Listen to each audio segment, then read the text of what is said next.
अब यूपीआई पर आपका पैसा फौरन नहीं पहुंचेगा, बीच में अटक सकता है। सोचिए, आपने भरोसे में आकर किसी को पैसे भेज दिए और ठीक उसी वक्त आपको शक हुआ, लेकिन बहुत देर हो चुकी है। आरबीआई का नया प्लान इसी 1 घंटे के खेल पर टिका है।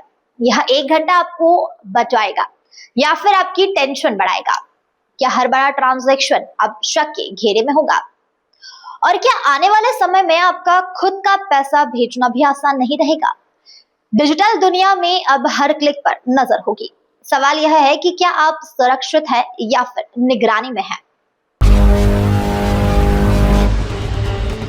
तुरंत ट्रांसफर अब नहीं। यूपीआई यूजर्स के लिए अलर्ट। बड़ा अमाउंट अब रुकेगा। फ्रॉड से बचाने की तैयारी।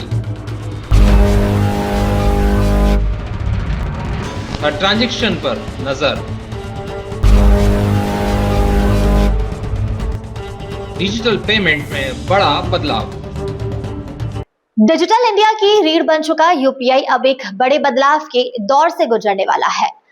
आज हर छोटा बड़ा लेन देन कुछ सेकंड में पूरा हो जाता है, लेकिन अब यही स्पीड थोड़ी सी धीमी पड़ सकती है। वजह है बढ़ते डिजिटल फ्रॉड और उन्हें रोकने की कोशिश। भारतीय रिजर्व बैंक ने यूपीआई सिस्टम में कई अहम बदलावों का प्रस्ताव रखा है, जिसका सीधा असर आम लोगों की रोजमर्रा की जिंदगी पर पड़ेगा। सबसे बड़ा बदलाव है हाई वैल्यू ट्रांजैक्शन पर 1 घंटे का कूलिंग पीरियड। इसका मतलब यह है कि अगर आप 10,000 से ज्यादा का कोई पेमेंट करते हैं तो आपके अकाउंट से पैसा तुरंत कट जाएगा, लेकिन सामने वाले के अकाउंट में पहुंचने में 1 घंटे का समय लगेगा। यह 1 घंटा सिर्फ देरी नहीं बल्कि एक सुरक्षा कवच है।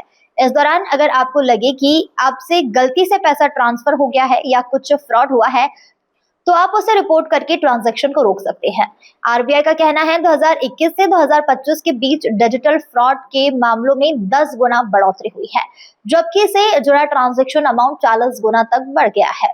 कुल फ्रॉड अमाउंट करीब 230 अरब तक पहुंच चुका है, जो एक गंभीर चिंता का विषय है। खासतौर पर सीनियर सिटीजन और दिव्यांग लोग इस फ्रॉड का सबसे ज्यादा शिकार हो रहे हैं। ऐसे में यह नया नियम उन्हें सुरक्षा देने की दिशा में एक बड़ा कदम माना जा रहा है। अब सवाल उठता है, यह कूलिंग पीरियड कैसे काम करेगा? जब आप कोई बड़ा ट्रांजैक्शन करेंगे तो बैंक की टेक्निकल टीम उस ट्रांजैक्शन की निगरानी करेगी। वे यह जांचेंगे कि पैसा जिस अकाउंट में जा रहा है वह सही है या संदिग्ध। साथ ही आपको भी नोटिफिकेशन मिलेंगे ताकि आप ट्रांजैक्शन की पुष्टि कर सके। अगर किसी भी स्तर पर संदेह होता है तो ट्रांजैक्शन को रोका जा सकता है। इसके अलावा आरबीआई एक और नया कॉन्सेप्ट लेकर आया है, जिसे ट्रस्टेड पर्सन कहा जा रहा है। यह खासतौर पर 70 साल से अधिक उम्र के लोगों के लिए लागू होगा। इस नियम के तहत सीनियर सिटीजन के अकाउंट से होने वाले बड़े ट्रांजैक्शन तभी पूरे होंगे जब उनका ट्रस्टेड पर्सन उन्हें मंजूरी देगा। यानी अब बुजुर्गों के अकाउंट पूरी तरीके से उनके अकेले कंट्रोल में नहीं होंगे, बल्कि एक अतिरिक्त सुरक्षा परत जुड़ जाएगी। तीसरा बड़ा बदलाव है किल स्विच।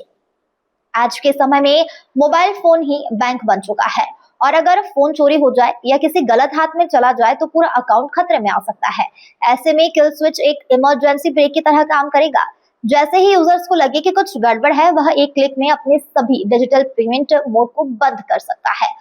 इससे कोई भी ट्रांजैक्शन तुरंत रुक जाएगा। हालांकि इसे दोबारा एक्टिव करना आसान नहीं होगा, क्योंकि इसके लिए कई स्तर की वेरिफिकेशन से गुजरना होगा।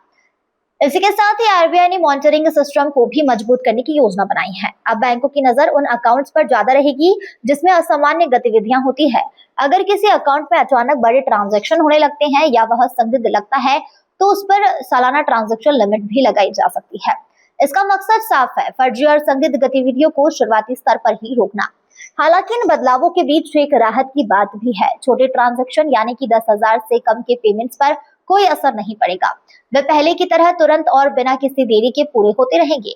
इसके अलावा जो लोग नियमित रूप से बिजनेस ट्रांजैक्शन करते हैं, उनके लिए भी सिस्टम को इस तरह डिजाइन किया जा रहा है कि उनकी पेमेंट में कोई भी रुकावट न आए। यह पूरा बदलाव एक संतुलन बनाने की कोशिश है।